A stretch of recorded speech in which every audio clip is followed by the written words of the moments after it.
Mes chers collègues, nous accueillons à présent Madame Bernadette Malgorn, candidate proposée par le président du Sénat aux fonctions de membre de la Haute Autorité pour la transparence de la vie publique, en application de l'article 19 de la loi du 11 octobre 2013 relative à la transparence de la vie publique. Cette audition est publique. Elle fait l'objet d'une retransmission sur le site du Sénat. Le vote interviendra à son issue. Madame Malgorn, j'ai présenté aux membres de la commission, avant votre arrivée, les principales étapes de votre parcours professionnel. Pendant plusieurs décennies, vous avez exercé des responsabilités qui vous auraient aujourd'hui placé au premier rang des publics concernés par les missions de la Haute Autorité. Vous avez été membre de cabinet ministériel, préfète et secrétaire général du ministère de l'Intérieur. Vous avez ainsi connu la déontologie publique, principalement du point de vue de ceux auxquels elle s'applique. Or, la fonction à laquelle vous êtes aujourd'hui proposé est d'une nature différente. Il s'agit de participer à l'exercice même de ce contrôle et de contribuer à l'élaboration d'une doctrine. Nous serons donc particulièrement intéressés par le regard que vous portez sur cette évolution et sur la manière dont votre expérience de responsable public nourrira votre conception du rôle de membre du collège. S'agit-il principalement, pour le dire autrement, d'un rôle de contrôle juridique, ou estimez-vous qu'il implique également une appréciation plus large des exigences de la vie publique ? Cette interrogation nous paraît d'autant plus importante que la Haute Autorité n'est plus aujourd'hui l'institution qu'elle était lors de sa création en 2013.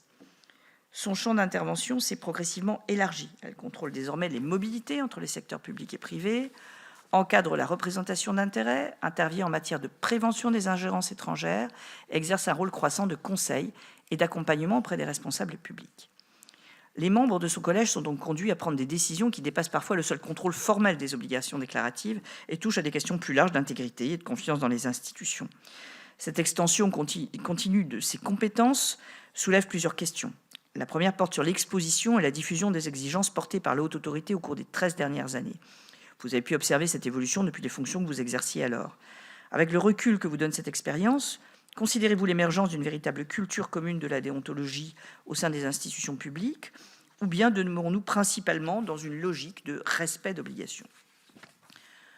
Plus largement, estimez-vous que la Haute Autorité soit aujourd'hui parvenue à trouver sa juste place auprès des responsables publics ou dans notre architecture institutionnelle, ou bien subsiste-t-il des difficultés d'appropriation, notamment dans les collectivités territoriales et les administrations ? La seconde question concerne les frontières mêmes de l'intervention de la Haute Autorité. Les exigences de transparence se sont considérablement renforcées depuis une décennie. Elles répondent à une attente légitime de nos citoyens, mais elles suscitent aussi parfois des interrogations sur la complexité croissante des obligations imposées aux élus et aux responsables publics. Votre expérience d'élu local modifie-t-elle votre regard sur les obligations applicables aux élus ?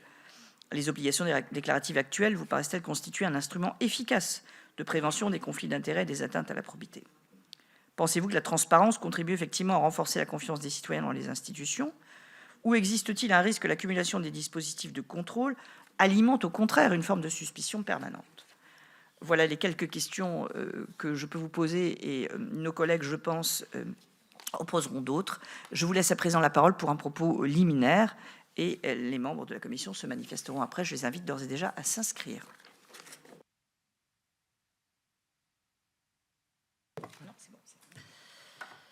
Voilà, Madame la Présidente, Mesdames et Messieurs les sénateurs, les lois qui se sont succédées depuis 1988 pour organiser la transparence de l'action publique et clarifier le financement de la vie politique se voulaient des contributions à l'amélioration de la démocratie et au renforcement du lien de confiance entre les citoyens et les acteurs publics. La transparence de l'information s'est accrue. Nombre de données sont à disposition des citoyens, tant sur la situation personnelle des acteurs publics que sur les différentes étapes des processus de la décision publique. Cependant, la défiance envers les élus comme envers les agents publics semble plutôt s'accroître. Et l'on entend désormais parler de fatigue démocratique. Les enquêtes d'opinion reflètent chez les citoyens un éloignement de la politique, une défiance vis-à-vis des élus et des institutions. Seul le maire semble échapper à cette défiance, mais l'abstention aux dernières élections municipales était en hausse par rapport à 2014, 43% contre 36,6%. 2020, ça compte pas avec la Covid, c'était 55%. Enfin, c'était particulier. Les explications sont multiples. Positionnement international de la France, manque d'efficacité perçu par certains vis-à-vis du service public. Mais on ne peut faire l'impasse sur un sentiment très répandu dans l'opinion de corruption des sphères du pouvoir, qu'il s'agisse des élus ou des agents publics. Les affaires concernant des responsables publics ont déformé l'image de nos institutions. Alors, la corruption existe, les risques sont nombreux, mais par rapport à la population exposée, ceux qui chutent sont heureusement peu nombreux. On ne peut cependant se fier à des impressions. Et le mérite d'une instance comme la HATVP est de rendre visible ce passage au crible de l'intégrité des responsables publics. Cette contribution au réveil démocratique est une mission à laquelle je serai fier de participer si votre commission en délibère ainsi. Alors, les grandes lignes de mon parcours ont été rappelées, plus de 50 ans au service de la République, m'ont permis de rencontrer une palette de situations illustrant les risques de l'exercice, ne serait-elle que d'une parcelle de puissance publique, mais aussi les initiatives et les réponses à y apporter pour écarter ces risques. L'exercice du métier préfectoral vous place dans des situations très concrètes de menaces sur l'intégrité de vos services. Au guichet, les autorisations administratives ont une valeur marchande. Aujourd'hui, elles concernent massivement la situation des étrangers et l'on sait à quel trafic ces titres donnent lieu. Le management par la confiance n'empêche pas la mise en place de dispositifs de contrôle importants pour la protection même des agents. Alors, dans mes pérégrinations préfectorales, j'ai été préfète de zone de défense, à Metz pour la zone Est, 18 départements, à Rennes pour la zone Ouest, 20 départements. Et parmi les compétences d'un préfet de zone, il y a le disciplinaire de la police nationale. Donc ces fonctionnaires sont... les conditions d'exercice du métier de policier n'ont cessé de gagner en difficulté, alors même qu'ils sont une vitrine de l'autorité de l'État. Ils sont soumis à une déontologie particulière et doivent respecter à un haut degré les devoirs d'intégrité, de dignité et d'exemplarité. Et en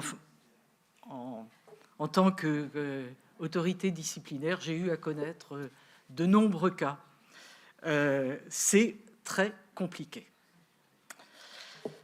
Représentant de l'État et de chacun des membres du gouvernement, le préfet a la charge des intérêts nationaux, du contrôle administratif et du respect des lois. C'est l'article 72 de la Constitution. Cette mission se traduit notamment vis-à-vis des collectivités locales par le contrôle de la légalité. Lorsque j'ai eu à l'exercer, et ça répond un petit peu à l'une de vos questions, je me suis surtout attaché au contrôle de la sincérité. Est-ce qu'un projet qu'on va financer a réellement eu lieu? Est-ce qu'il s'est concrétisé avant de payer avec des deniers publics? Et ça, eh bien, c'est le pain quotidien du sous-préfet qui doit être sur le terrain pour voir la réalité des projets des collectivités territoriales et intervenir en amont pour prévenir les difficultés. Effectivement, j'avais coutume de dire aux sous-préfets de mes départements, ce n'est pas forcément un dossier sur lequel il y a des petits problèmes formels qui va être le plus problématique. S'il y a un dossier qui est parfait sur le plan formel, là, il faut peut-être faire attention. Mais la réalité, c'est la connaissance du terrain. C'est ça le plus important. Alors, en tant que secrétaire général du ministère de l'Intérieur, j'ai été ce qu'on peut appeler la DRH du corps préfectoral. C'était avant la loi de 2019. Mais la mobilité était déjà à l'ordre du jour. Alors cette mobilité, elle est utile pour les membres du corps préfectoral, pour les sortir un petit peu du territorial pur, pour avoir une connaissance concrète de l'intérieur, par exemple des institutions européennes, de l'entreprise, des collectivités locales. Voilà, il faut de la mobilité pour le bon exercice du métier. Mais cette mobilité, elle est aussi nécessaire en termes de gestion des dernières parties de carrière. Parce que, ne serait-ce qu'arithmétiquement, tout le monde ne peut pas accéder au grade sommito. Et il faut une politique de débouchés qui ne se trouve pas tous dans le service public. Donc, passage au privé, des conflits d'intérêts peuvent se posent d'ailleurs. Et c'est aussi l'époque où l'on a cherché à recruter des personnalités en provenance du secteur privé. Et les conflits d'intérêts ne sont pas moindres. Même limiter cette entrée de personnes du secteur privé, en l'occurrence dans le corps préfectoral, doit faire l'objet de vigilance et ça n'est pas toujours très simple. Alors, mes fonctions de secrétaire général du ministère de l'Intérieur faisaient aussi de moi le haut fonctionnaire de défense du ministère. Et à ce titre, j'avais compétence pour traiter des questions d'habilitation au secret de la défense nationale. Alors, la période dite des dividendes de la paix a pu relâcher l'attention sur des situations qui, en d'autres temps, auraient pu alerter. Et il est heureux que le législateur du 25 juillet 2024 ait pris des dispositions pour prévenir les ingérences étrangères en France. Aux côtés des missions relevant des services de renseignement, la HATVP est chargée de mesures de transparence, comme le nouveau registre des activités d'influence étrangère. Alors, c'est en 2009 que j'ai rejoint la Cour des comptes comme conseillère maître à la première chambre. J'avais, en début de carrière, effectué une mobilité à la Cour des comptes européenne, donc je connaissais déjà un petit peu le métier de contrôle, mais c'était l'époque justement où, au niveau européen, se mettaient en place les dispositifs de lutte contre la fraude. Ceci dit, la Cour des comptes, lorsqu'il m'a fallu prêter serment devant le fronton de la Grande Chambre, où est inscrit l'article 15 de la Déclaration des droits de l'homme et du citoyen, la société a droit de demander compte à tout agent public de son administration. Ça avait pour moi une forte valeur symbolique. Mon premier contrôle rue Cambon porta sur Tracfin. Et je me vis ensuite affecter des rapports de contrôle de services de renseignement, de régulateurs, de lutte de certains services contre la fraude. J'ai eu à effectuer des contrôles à la Caisse des dépôts, au groupe La Poste. Je participais aussi à l'équipe qui contrôla Dexia, ce mélange entre le financement d'activités publiques locales avec des ressources en provenance du marché financier international et qui n'a pas résisté à la crise financière. La poursuite d'une activité privée sous garantie implicite publique avait trouvé ses limites. Et la mission de la Cour, autant que de soulever les erreurs et fautes de gestion et de protéger les deniers publics. J'ai apprécié les méthodes de travail de la Cour, la liberté du rapporteur, l'exigence d'étayer chaque énoncé par une pièce justificative, la rigueur du contradictoire, permettant au service contrôlé de faire valoir ses arguments après les observations provisoires, et aussi la collégialité. C'est au niveau des chambres ou des sections que cette collégialité produit sa pleine efficacité, réunissant des effectifs suffisamment restreints pour effectuer des tours de table, invitant chaque magistrat à s'exprimer avant de conclure le délibéré. Mon intérêt pour la vie locale et mon attachement à mes racines bretonnes m'ont poussé à m'engager aux élections régionales de 2010 en Bretagne et aux élections municipales de 2014 et 2020 à Brest. Sans affiliation partisane, je me situais dans la mouvance de la droite et du centre, mais je n'ai pas gagné. Ceci dit, l'exercice des mandats de conseillère de base n'appartenant pas à la majorité m'a permis de vivre concrètement le statut de l'élu local et que j'ai connu les sorties de l'enceinte du conseil municipal lorsqu'on devait délibérer sur l'attribution de financement à des satellites de la collectivité où l'on était représenté, c'était les fameux déports pour éviter justement, attention, les conflits d'intérêts. Alors, l'allègement du conflit d'intérêts public-public est venu apporter une réponse à ces sorties et pour répondre aussi à une de vos questions, largement formelle. Parmi les fonctions que j'ai exercées, j'évoquerai encore celle qui m'a permis de servir l'institution parlementaire. En l'occurrence, l'Assemblée nationale, où je fus directrice de cabinet du président Philippe Séguin. À ce titre, j'ai participé à la préparation et à la rédaction du rapport du groupe de travail sur la clarification des rapports entre la politique et l'argent en 1994. La loi de janvier 1995 sur le financement de la vie politique visait à introduire la transparence, à permettre le financement de la vie politique sans avoir recours à des personnes morales autres que les partis politiques. Et parallèlement, des dispositions étaient prises au sein des assemblées pour faciliter l'exercice du mandat. L'objectif était déjà à l'époque de rétablir la confiance du citoyen dans le fonctionnement de la démocratie. Alors l'activité législative s'est poursuivie avec le jalon majeur de 2013, créant la HATVP et les extensions ultérieures de ses compétences. Alors, vous posiez la question des frontières. On voit l'intérêt par rapport à l'évolution des données stratégiques, par exemple, de s'intéresser aux ingérences étrangères. Maintenant, une instance comme la HATVP, qui a un personnel quand même relativement restreint, je crois que c'est 60-70 à peu près, ne va pas pouvoir traiter, si on peut dire, des affaires de masse, et que effectivement, d'où vient l'efficacité de son action?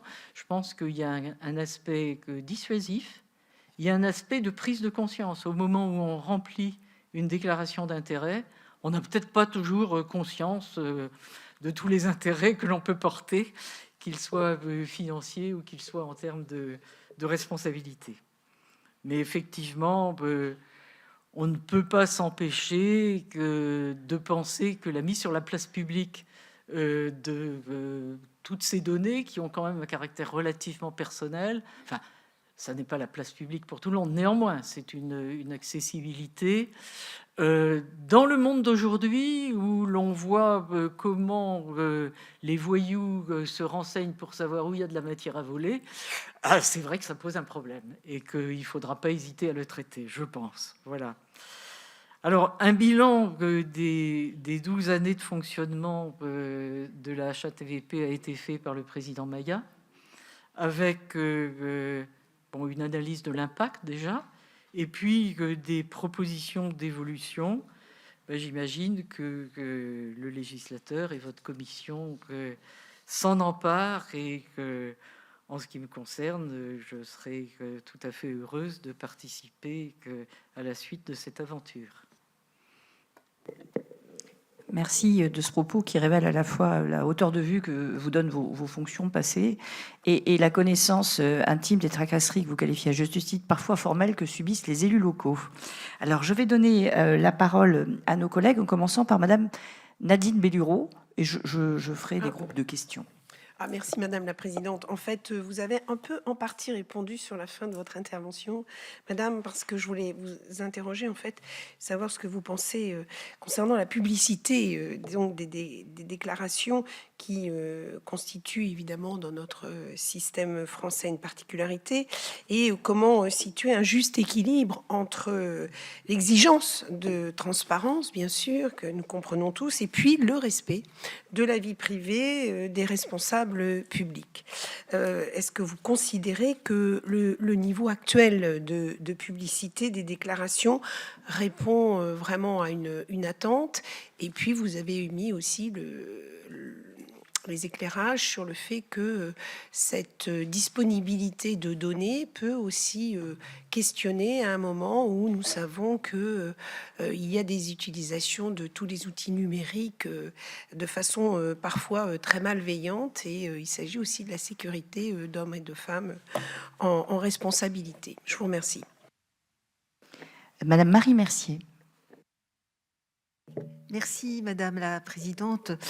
Madame, votre parcours parle pour vous. On sent toute votre rigueur, vos compétences, la solidité de vos propos, votre petit grain d'humour aussi. Et je suppose que vous avez dû remplir des déclarations pour la HATVP. Alors, je voudrais savoir, avec votre personnalité, comment vous avez ressenti ça? Est-ce que vous avez eu presque cette idée de transpercence? Donc, vous avez rempli vos déclarations. Est-ce que vous avez été rappelé? Est-ce qu'on vous a demandé de les corriger malgré toute l'honnêteté, toute la bonne volonté que vous pouviez mettre pour remplir cette déclaration? Donc à ce moment-là, quel état d'esprit était le vôtre? Bien que nous sachions tous que absolument il faut que les choses soient claires, que nous touchons de l'argent public, personne ne le conteste. Mais est-ce que par moment, excusez-moi, vous n'avez pas été un petit peu agacé? Et on sent que c'était le cas de Madame Mercier. Madame Dominique Verrier. Merci beaucoup, Madame la Présidente. Alors, je vais rebondir sur l'intervention de Marie Mercier par une petite anecdote, puisque nous sommes en fin de mandat et donc nous venons de faire nos déclarations de la HATVP, ce qui peut-être a provoqué d'ailleurs l'irritation de notre collègue Marie. Moi, la HATVP m'a rappelé parce que les éléments qu'ils avaient ne correspondaient pas du tout à ceux que j'avais donnés. Et en fait, juste, ils ont oublié une petite case qui était que la séparation de biens faisait que non, les impôts n'avaient pas à donner l'ensemble du couple. Et donc, c'est l'ensemble du couple qui figurait dans leurs données et non pas moi-même personnellement. Donc, il y avait effectivement une grosse différence, mais l'erreur venait pour le coup de l'administration fiscale. Mais ce n'était pas cette question que je voulais vous poser, madame. Mais merci beaucoup pour cette présentation qui nous a montré effectivement l'étendue des compétences que vous allez pouvoir exercer au sein de la HATVP, et nous en sommes rassurés. Mais vous avez donc exercé, parmi ces nombreuses fonctions, les fonctions préfectorales à une époque où les dispositifs déontologiques étaient moins développés qu'aujourd'hui. Les situations auxquelles sont confrontés les hauts fonctionnaires vous paraissent-elles avoir évolué? La Haute Autorité souligne régulièrement l'importance de diffuser une véritable culture de la prévention des conflits d'intérêts. Selon vous, cette culture est-elle suffisamment développée dans la haute administration? Et je reprendrai un autre exemple qu'un de nos collègues montagnards nous donne de temps en temps. C'est quand lui est invité à une descente de ski, d'un championnat, et donc une valeur supérieure à 150 € pour la place, il a à la déclarer, mais son préfet n'a pas à le faire. Nous allons nous arrêter là pour cette première série de questions, que les autres se rassurent, ils seront entendus. Madame Malgorn, je vous laisse la parole. Oui, alors effectivement, sur l'exigence de transparence, bon, je pense que pour tous, je pense que la défiance, si vous voulez, dans l'esprit du public, ne sépare pas les élus des hauts fonctionnaires et même de l'ensemble institutionnel, les gens de pouvoir, eux, ceux qui participent à un monde auquel ils n'ont pas directement accès, mais des gens qui vont avoir une grosse ou une petite parcelle de pouvoir et donc qui doivent rendre des comptes. Sur le fait de devoir rendre des comptes, bon, écoutez, je suis pleinement... On est responsable que si on rend des comptes, hein, donc ça, c'est inhérent à la responsabilité. et que lorsqu'on est préfet, lorsqu'on est que maire, élu, on aspire à assumer des responsabilités et on fait ce qu'il faut pour que ceux vis-à-vis desquels on est responsable puissent vous faire confiance. Alors, est-ce que le dispositif actuel est idéal? Effectivement, il a été créé à une époque où tout ce qui relève du numérique, par exemple, n'avait pas la même portée. Aujourd'hui, vous allez sur Internet, vous pouvez avoir le détail de toutes les sociétés auxquelles participe quelqu'un. Vous avez une foule d'informations personnelles. S'ajoutent maintenant les tokens de Bitcoin avec des situations extrêmement dangereuses par rapport à des gens qui peuvent être là aussi connus. Et il n'est pas interdit, ni à un haut fonctionnaire, ni à un élu, de placer une partie de son épargne dans ces nouveaux moyens. Là, effectivement, quand on voit les prises d'otages, les saucissonnages, etc., ça pose problème. Et je pense qu'il faudra réfléchir à une meilleure manière de protéger la vie privée des personnes soumises à déclaration pour éviter que ce soit un doigt pointé vers la ressource qui pourrait être relativement disponible. Alors les déclarations, je l'ai dit un petit peu, effectivement, il y a un grand formalisme et que c'est assez compliqué.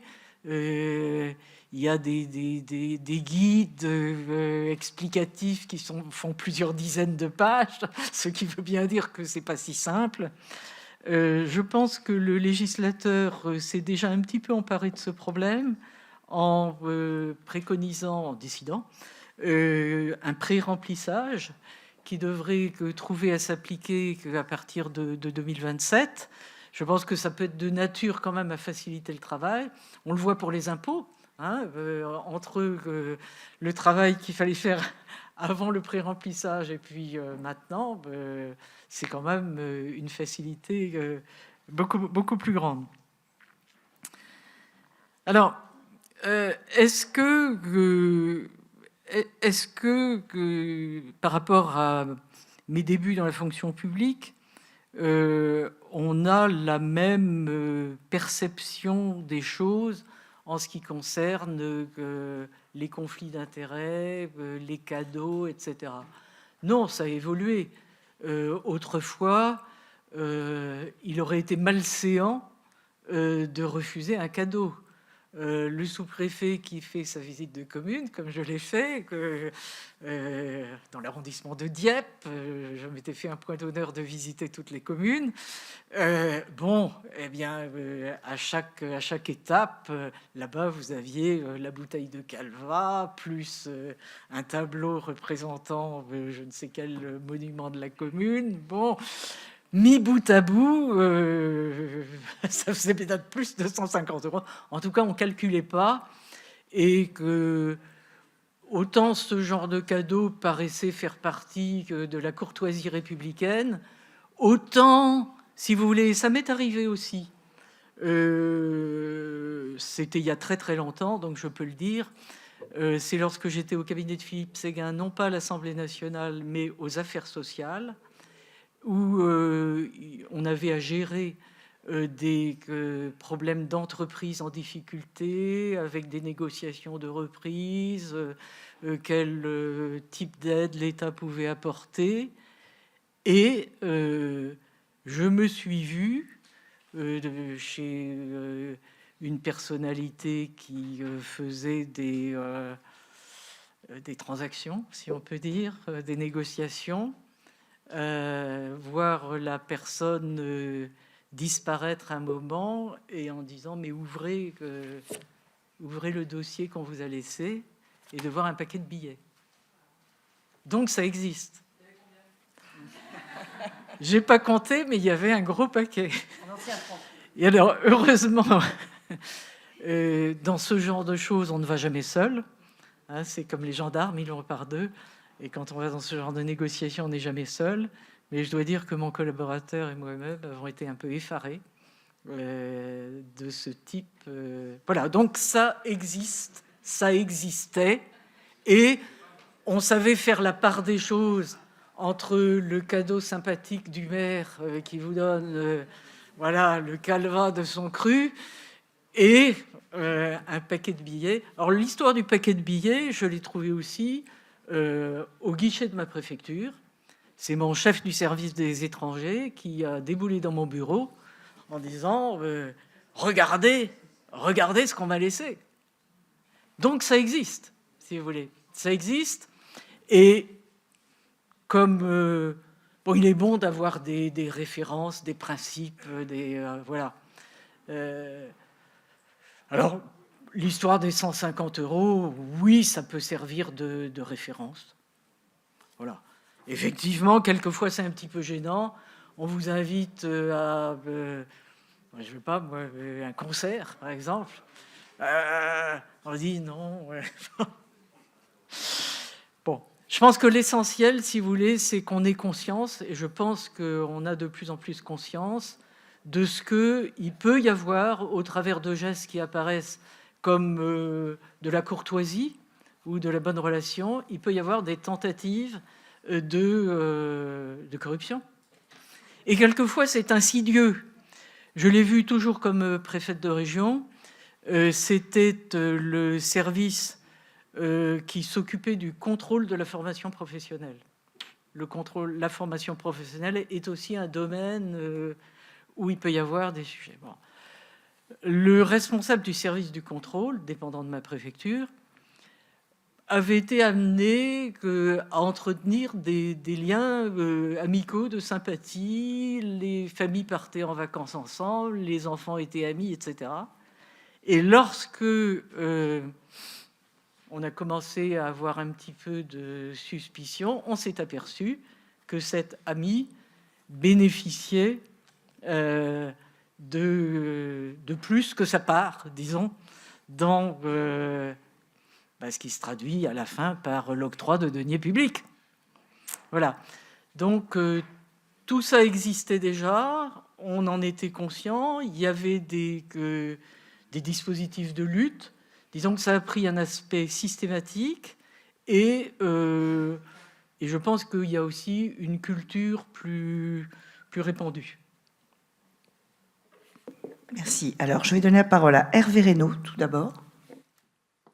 Merci Madame la Présidente. Vous avez évoqué dans votre propos liminaire les influences étrangères.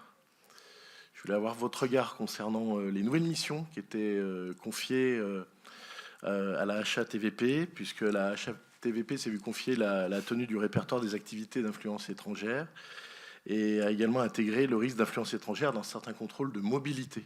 Voilà. Donc, quel regard portez-vous sur ces nouvelles missions, la HATVP, qui sont nouvelles, sur un enjeu qui est extrêmement fort et pour les prochaines échéances électorales également? Merci. Monsieur Thani Mohamed Soili. Oui, merci Madame la Présidente. Je crois que Dominique Vérien a plus ou moins déjà posé la question. Je la réitère. Considérez-vous, Madame, que le cadre actuel de prévention et de contrôle des conflits d'intérêts est suffisant? Et s'il ne l'était pas, quelles améliorations pourraient être apportées pour renforcer la confiance des citoyens dans les institutions publiques? Merci. Monsieur Henri Leroy. Oui, Madame la Présidente, à travers toutes les questions qui ont été posées, les réponses apportées, la question que je voulais poser trouve l'ensemble des réponses. Par contre, je voudrais savoir, vous qui avez exercé d'un côté l'autre de la barrière, et notamment en tant qu'élu local, je voudrais savoir si vous voyez concrètement d'autres pistes de simplification des déclarations d'articulation entre les différents régimes, puisque le nouveau statut de l'élu engage effectivement à alléger si vous voulez, la charge administrative des élus qui contrarie souvent. Merci. Madame Marie-Pierre de La Gontrie. Merci Madame la Présidente. Madame, pensez-vous qu'il y a des pans de l'activité de la HATVP qu'il conviendrait d'améliorer ou de renforcer? J'en donne pour exemple votre compétence en matière d'avis sur le transfert public-privé. Et je dois dire que pour avoir connaissance régulièrement du grand nombre de transferts d'un certain nombre de responsables gouvernementaux, de cabinets, d'administration centrale vers des structures privées, je dois vous dire qu'on ne comprend pas très bien quelle est la ligne suivie, et parfois on est un peu étonné des accords donnés ou pas, et des effets qui en ressortent. Donc, quel est votre point de vue là-dessus? De la même manière, ne pensez-vous pas que la HATVP devrait ou pourrait donner connaissance de ces dénonciations au parquet?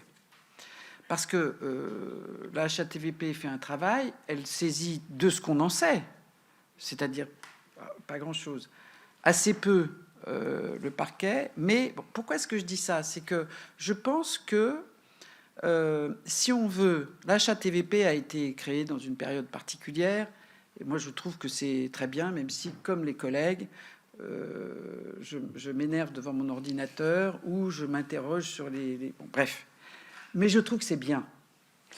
Mais du coup, si le citoyen français n'a pas connaissance de ce qui se passe, je ne sais pas dans quelle mesure... Vous voyez ce que je veux dire? On fait de la prévention, mais on ne fait pas de l'éducation. Et finalement, alors il se trouve que nous avons l'honneur d'avoir à la commission des lois, assise derrière moi, alors j'ai jamais compris, déontologue, j'ai jamais compris votre système. Bref, il y a un système de déontologie au Sénat. Nous, on est extrêmement contrôlés et je trouve ça très bien. Je pense que c'est mieux fait d'ailleurs qu'à l'Assemblée en termes d'organisation, etc. Comment voyez-vous votre... Non, mais c'est vrai. Et je trouve que et pour tout dire, je trouve que ça nous protège de nous-mêmes.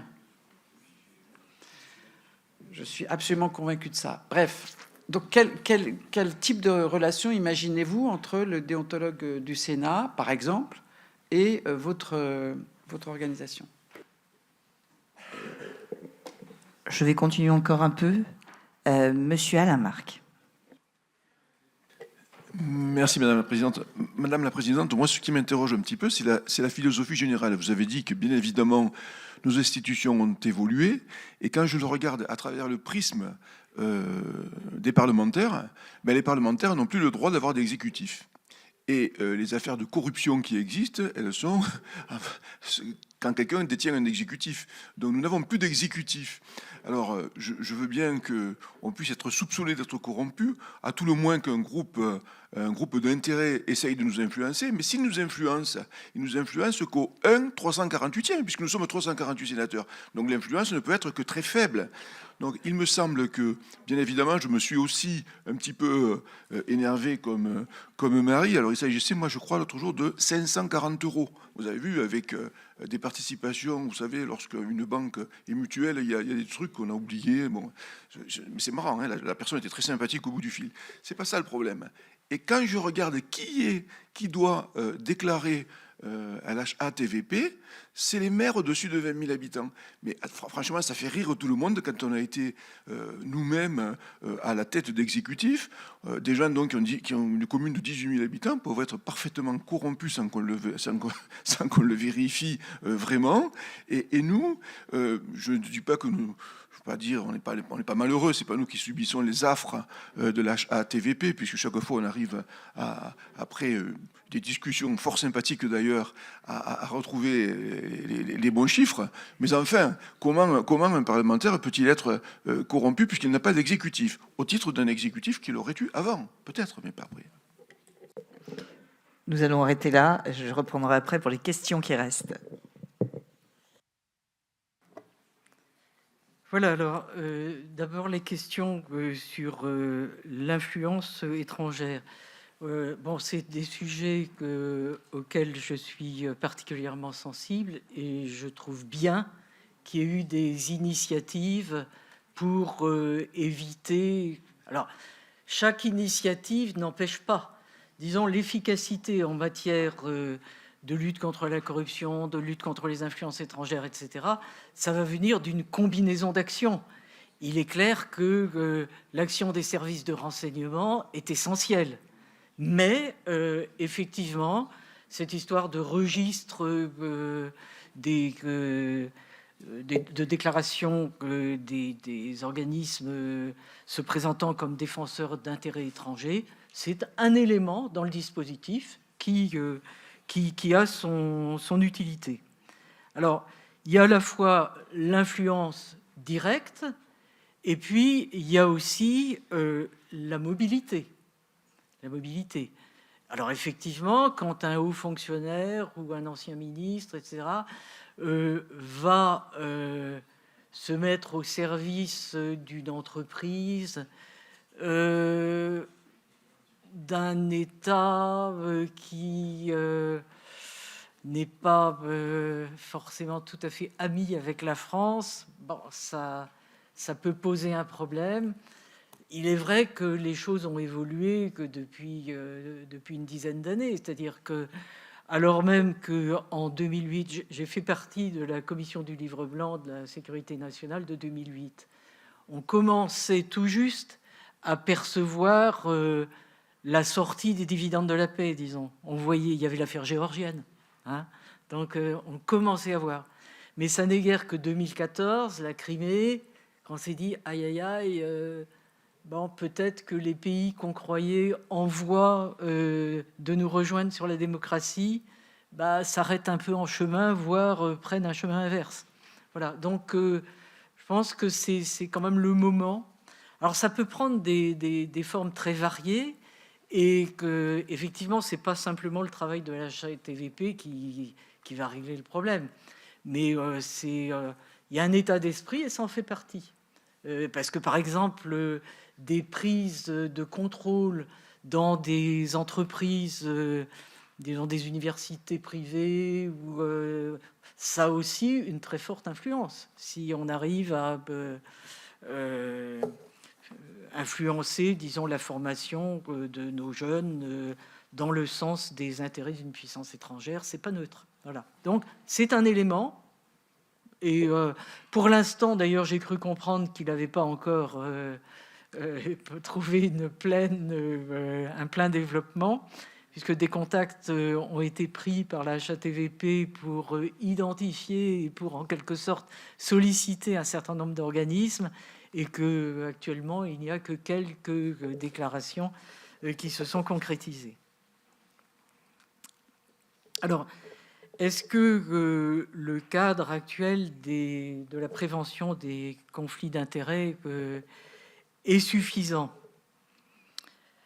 Je pense qu'il y a plusieurs aspects. Ce qui relève de la HATVP est peut-être l'aspect le plus formel. Et la HATVP a eu souci, on l'a vu au fur et à mesure qu'elle développait son activité, de diffuser aussi des bonnes pratiques, de soutenir des réunions au cours desquelles on faisait passer des idées. Et puis, alors la question a été posée que des relations avec les déontologues. Effectivement, c'est pas la HATVP qui va pouvoir diffuser dans la France entière et auprès de l'ensemble des collectivités, des administrations, des services qui doivent être sensibilisés.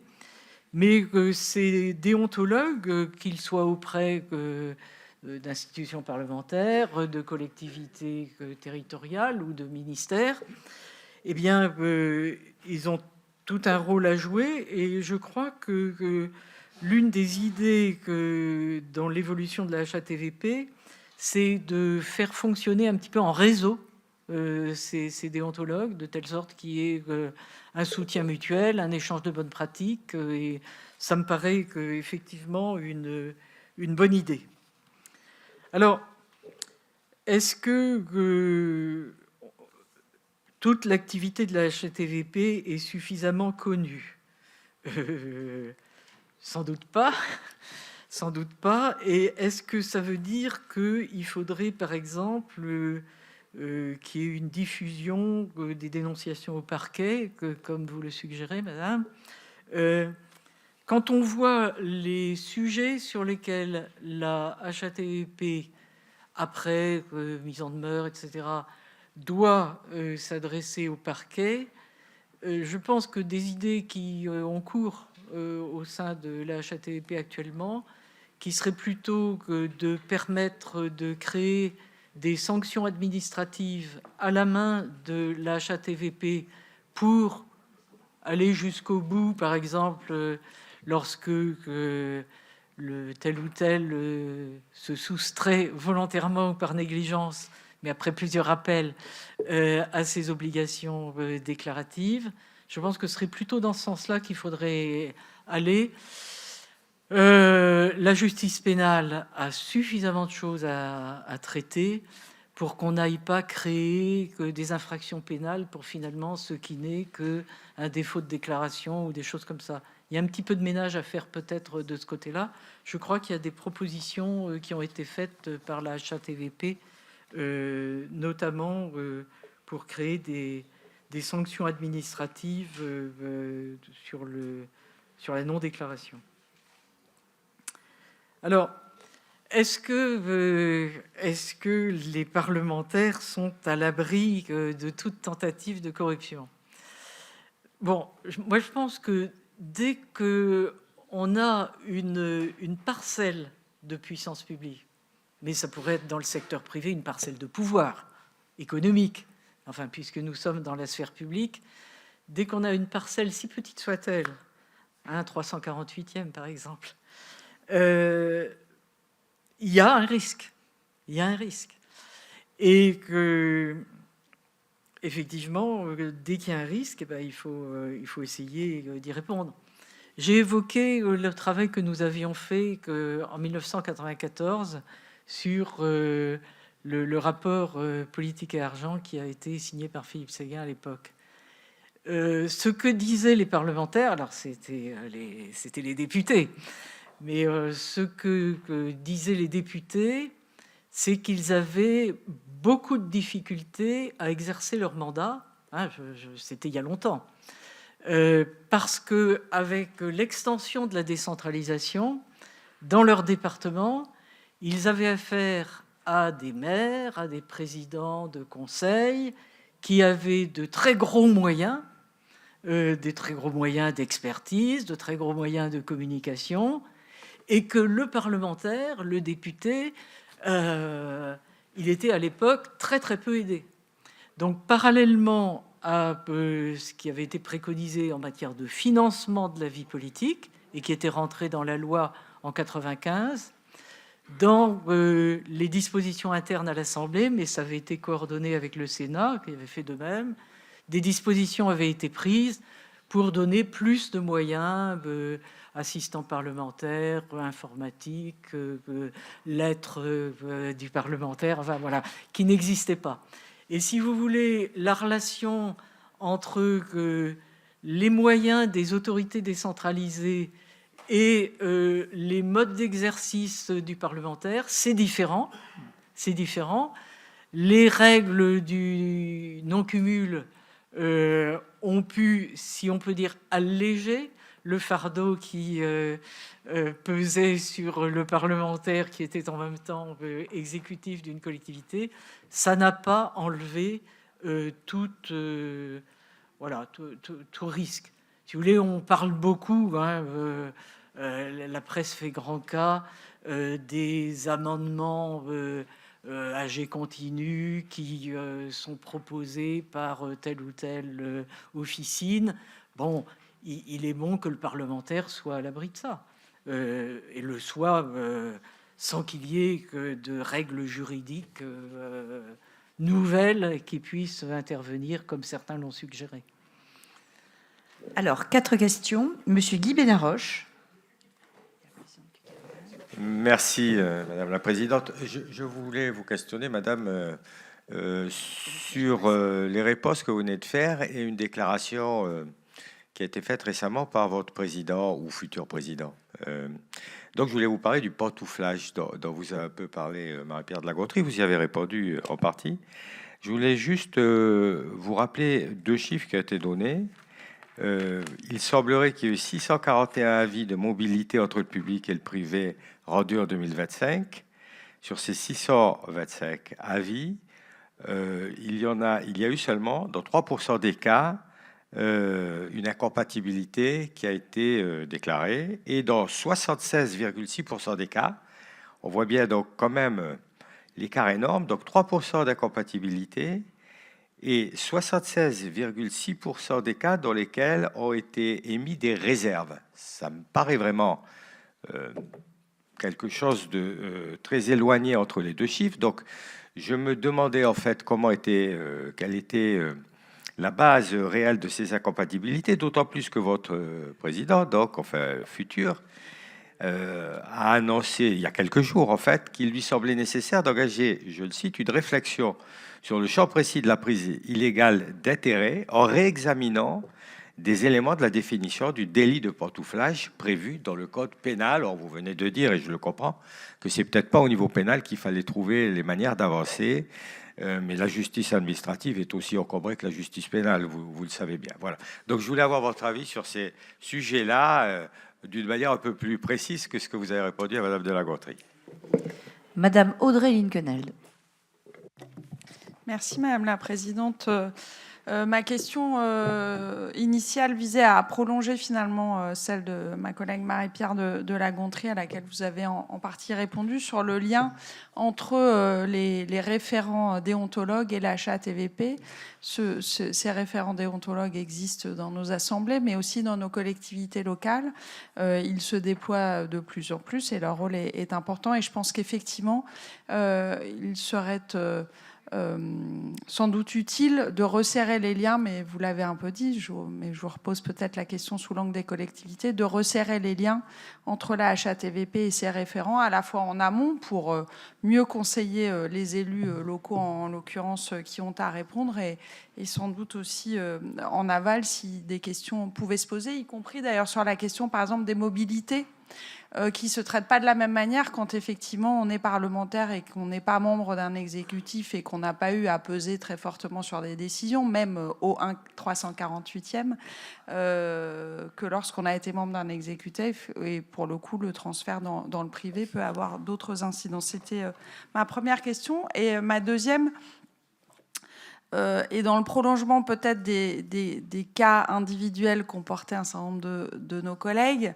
on peut penser que les questions parfois un peu surprenantes qui sont posées peuvent être liées à un fort turnover dans les équipes de la HATVP. On le voit bien, d'une déclaration à l'autre que nous pouvons faire, on n'a pas les mêmes interlocuteurs et parfois pour une même information qu'on a déjà donnée, ça m'est arrivé à moi aussi depuis de nombreuses années, elle n'a jamais fait l'objet d'aucune remarque et hop, tout d'un coup, on a un nouvel interlocuteur et il y a une remarque qui est faite. En général, elle n'aboutit à rien, mais elle est faite et ça cause un peu de stress inutile dans nos vies déjà bien tourmentées.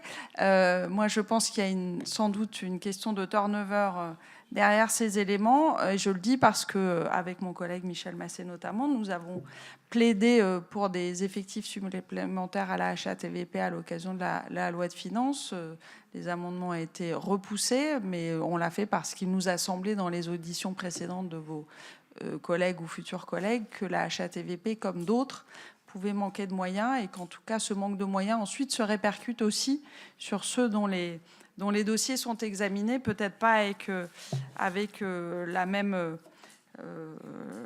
acuité que si, encore une fois, le personnel était en nombre suffisant et n'avait pas à changer régulièrement. Voilà, donc ma question porte sur les moyens. Quel regard vous avez là-dessus?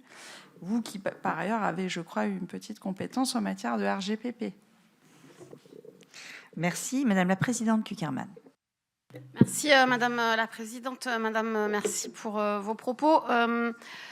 Bien évidemment, et en préjugeant que vous soyez désigné à l'issue de cette audition, il y a actuellement encore en navette, mais je ne doute pas que le gouvernement se saisira, une proposition de loi issue du Sénat, issue d'une commission d'enquête visant à encadrer l'activité des cabinets de conseil. Cette proposition de loi prévoit notamment, et notamment après travail avec l'ancien président de la Haute Autorité, que la HATVP soit saisie sur ces différents sujets. Je ne connais pas encore l'issue du parcours législatif dans son calendrier. Cependant, nous savons que l'année 2027 peut soudainement être une année où explose le recours de nouveau à ces cabinets de conseil, mis en place inévitablement d'une nouvelle présidence, puis d'un nouveau gouvernement et d'une nouvelle législature. Et la volonté, et si l'on reprend les années précédentes, un été fortement chargé en matière de projets de loi issus des choix qu'exerceront les Français en 2027.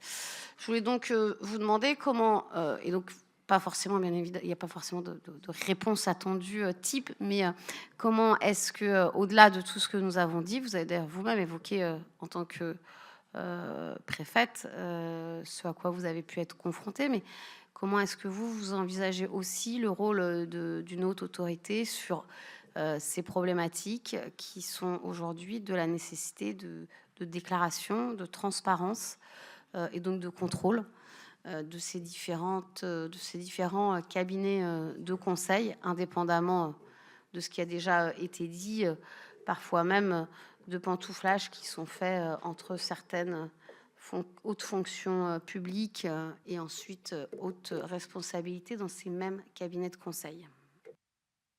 Merci. 2 questions et après nous arrêterons, car vous voyez que nous avons entamé l'heure d'après qui était réservée à un autre candidat. Monsieur Michel Massé. Oui, merci Madame la Présidente. Mais moi j'ai une question très simple, Madame Algorn. C'est quelles sont vos motivations pour être candidate à la HATVP, tout simplement, voyez-vous? Une bonne question. Alors, Monsieur Dany Wattebled, et ensuite nous laisserons Madame Algorn répondre. Merci Madame la Présidente. Dans le droit fil de mes collègues, mais un peu plus, de façon plus précise, concernant le pantouflage, on a quand même des exemples qu'on soit riche ou puissant. Quand on voit qu'une ministre de l'économie peut être nommée à la Cour des comptes, quand on voit qu'un ancien Premier ministre peut être nommé à la SNCF, quand on voit qu'un secrétaire d'État au numérique a pu s'engager dans une société dans une IA importante, quel est votre positionnement? Parce qu'en fonction, bien sûr, du degré ou de l'état où on est, je pense qu'à la HATVP, il y a 2 poids, 2 mesures. Quel est votre sentiment là-dessus? Oui, alors effectivement, je n'avais pas répondu suffisamment précisément à la question de Madame de la Gontrie. Et vous avez, en quelque sorte, en me rappelant la question, apporté aussi la réponse, en quelque sorte. Puisque, effectivement, si le nombre de cas d'incompatibilité totale est extrêmement faible, en réalité, quand vous parlez des 76,6%, c'est le cas des avis favorables avec réserve. Voilà. Alors après, j'ai regardé un petit peu... bon, il y a des réserves qui sont importantes, qui peuvent amener peut-être l'intéressé à réfléchir sur sa capacité à bien assumer que la fonction à laquelle il aspire avec les réserves qui lui ont été énoncées. Alors, est-ce que la jurisprudence, si je peux dire, de la HATVP telle qu'on peut la voir, est suffisamment rigoureuse? Je crois que la loi de 2019 a ouvert la fonction publique à des mobilités beaucoup plus larges.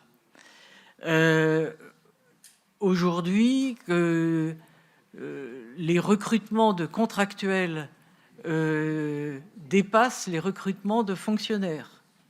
et que il y a toujours plus de fonctionnaires que de contractuels, mais dans le mouvement, si vous voulez, voilà.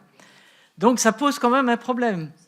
Alors tout le monde n'est pas à un niveau de responsabilité qui le rendrait redevable de la HATVP. Néanmoins, c'est à tous les niveaux.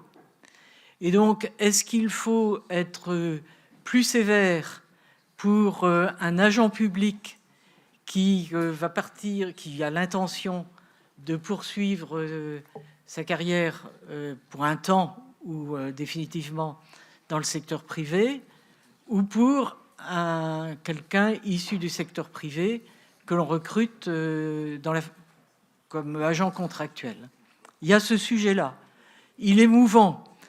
Il y a quelques années, pas très longtemps, on pensait que les jeunes se détournaient des concours, qu'ils étaient en zapping et qu'ils préféraient enregistrer, enfin faire une succession de missions plutôt que de rentrer dans un métier, dans une carrière au service de l'État ou des collectivités.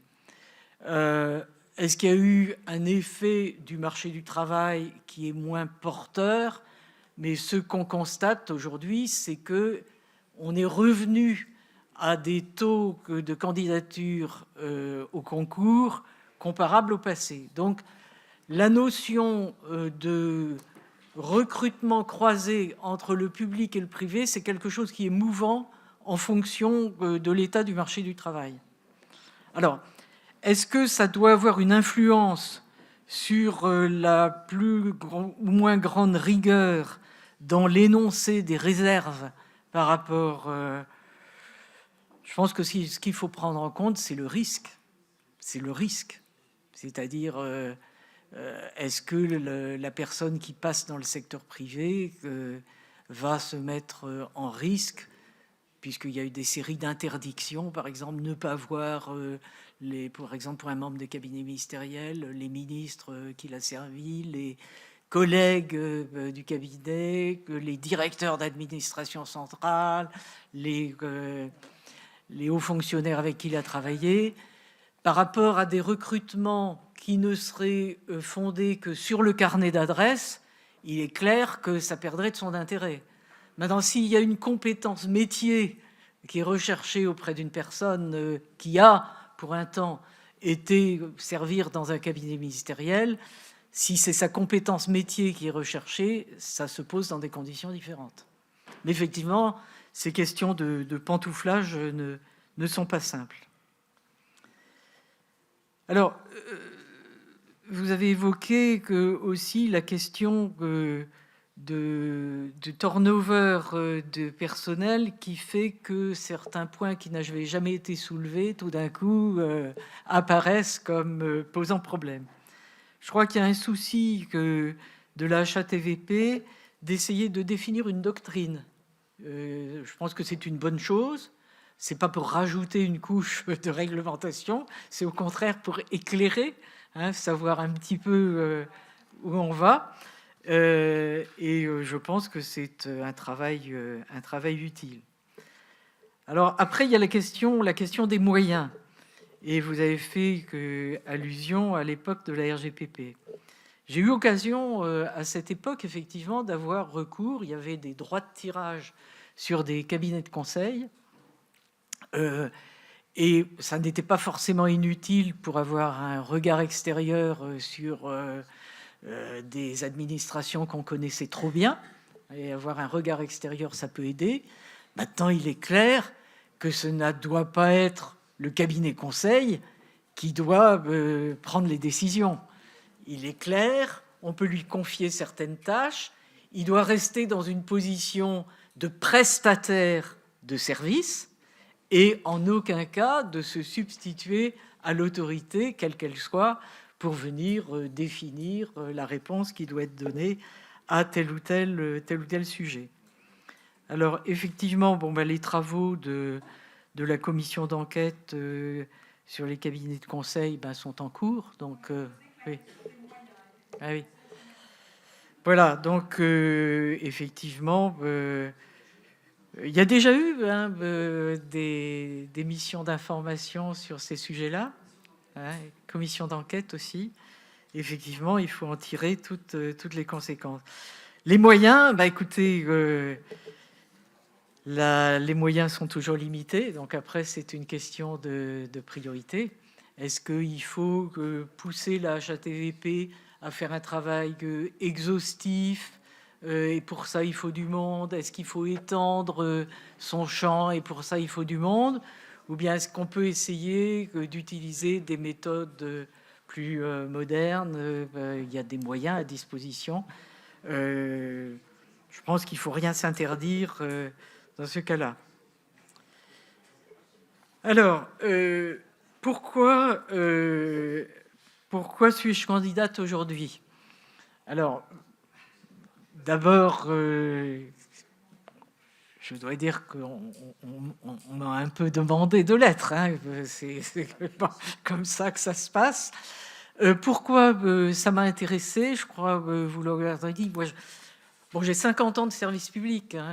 Je crois dans cette démocratie française, cette République française, et je suis toujours un petit peu malheureuse quand elle est mise en cause. Alors, pas sans fondement, mais on ne peut pas mettre en cause tout notre appareil public, notre service public, parce qu'il y a, oui, des dysfonctionnements, parce qu'il y a des choses à réformer et parce qu'il y a des atteintes à l'intégrité.